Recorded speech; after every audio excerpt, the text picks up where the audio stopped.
ଗୋଟିଏ ଦିନ ଜଣେ ସନ୍ନ୍ୟାସୀ ତାଙ୍କ ଶିଷ୍ୟମାନଙ୍କ ସହ ଗାଁ ବାହାରେ ଥିବା ନଦୀରେ ଗାଧୋଉଥିଲେ। ସେତିକିବେଳେ ସେ ବାଟରେ ଜଣେ ବ୍ୟକ୍ତି ଯାଉଥିଲେ। ସେହି ବ୍ୟକ୍ତିଟି ସନ୍ନ୍ୟାସୀଙ୍କୁ ପଚାରିଲେ, ମୁଁ ଅନ୍ୟ ଏକ ଗାଁରୁ ଆସିଛି। ମୁଁ ମୋ ଗାଁକୁ ଛାଡ଼ି ଏହି ଗାଁରେ ରହିବାକୁ ଚାହୁଁଛି। ଦୟାକରି ମୋତେ କହନ୍ତୁ, ଏହି ଗାଁର ଲୋକ କିପରି ଅଟନ୍ତି?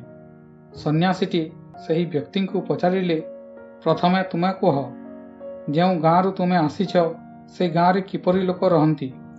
ସେ ବ୍ୟକ୍ତିଟି କହିଲେ, ସେହି ଗାଁରେ ବହୁତ ଅହଙ୍କାରୀ, ଖରାପ ଓ ଦୁଷ୍ଟ ଲୋକମାନେ ରହନ୍ତି। ସନ୍ନ୍ୟାସୀଟି କହିଲେ, ଏହି ଗାଁରେ ମଧ୍ୟ ଅହଙ୍କାରୀ ଓ ଦୁଷ୍ଟ ଲୋକମାନେ ରହନ୍ତି। ସେହି ବ୍ୟକ୍ତିଟି ଏହା ଶୁଣି ସେଠାରୁ ଚାଲିଗଲେ। କିଛି ସମୟ ପରେ ଆଉ ଜଣେ ବ୍ୟକ୍ତି ଆସିଲେ। ସେହି ବ୍ୟକ୍ତି ମଧ୍ୟ ସନ୍ନ୍ୟାସୀଙ୍କୁ ସେହି ସମାନ ପ୍ରଶ୍ନ ପଚାରିଲେ। ମୋ ଗାଁ ବନ୍ୟାରେ ବୁଡ଼ି ଯାଇଛି, ସେଥିପାଇଁ ମୋତେ ଅନ୍ୟ ଏକ ଗାଁରେ ରହିବାକୁ ପଡ଼ିବ। କ'ଣ ଆପଣ ମୋତେ କହିପାରିବେ ଏହି ଗାଁରେ କିପରି ଲୋକ ରହନ୍ତି?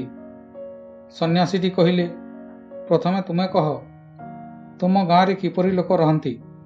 ସେ ବ୍ୟକ୍ତିଟି କହିଲେ, ମହାତ୍ମା, ସେ ଗାଁର ଲୋକ ତ ବହୁତ ଭଲ ଓ ଦୟାଳୁ ଥିଲେ। ସମସ୍ତଙ୍କୁ ସମସ୍ତେ ପ୍ରତ୍ୟେକ କାର୍ଯ୍ୟରେ ସାହାଯ୍ୟ କରୁଥିଲେ। ସନ୍ନ୍ୟାସୀଟି କହିଲେ, ଏହିଠାରେ ମଧ୍ୟ ତୁମକୁ ସେହିପରି ଲୋକ ମିଳିବେ, ଭଲ, ଦୟାଳୁ ଓ ସାହାଯ୍ୟ କରୁଥିବା ଲୋକ। ସେହି ସନ୍ନ୍ୟାସୀଙ୍କ ଶିଷ୍ୟମାନେ ଏହା ଦେଖୁଥିଲେ। ସେମାନେ ସନ୍ନ୍ୟାସୀଙ୍କୁ ପଚାରିଲେ, ମହାତ୍ମା, ଆପଣ ଗୋଟିଏ ଗାଁ ବିଷୟରେ ଦୁଇ ଜଣଙ୍କୁ ଅଲଗା ଅଲଗା କଥା କାହିଁକି କହିଲ? ସନ୍ନ୍ୟାସୀଟି କହିଲେ, ଆମେ ସାଧାରଣତଃ ଲୋକମାନଙ୍କୁ ସେହିପରି ଦେଖିନଥାଉଁ ଯେପରି ସେମାନେ ହୋଇଥାନ୍ତି। ତା ଓଲଟ ଆମେ ସେମାନଙ୍କୁ ସେହିପରି ଦେଖିଥାଉଁ ଯେପରି ଆମେ ହୋଇଥାଉଁ। ପ୍ରତ୍ୟେକ ଜାଗାରେ ସମସ୍ତ ପ୍ରକାର ଲୋକ ରହନ୍ତି।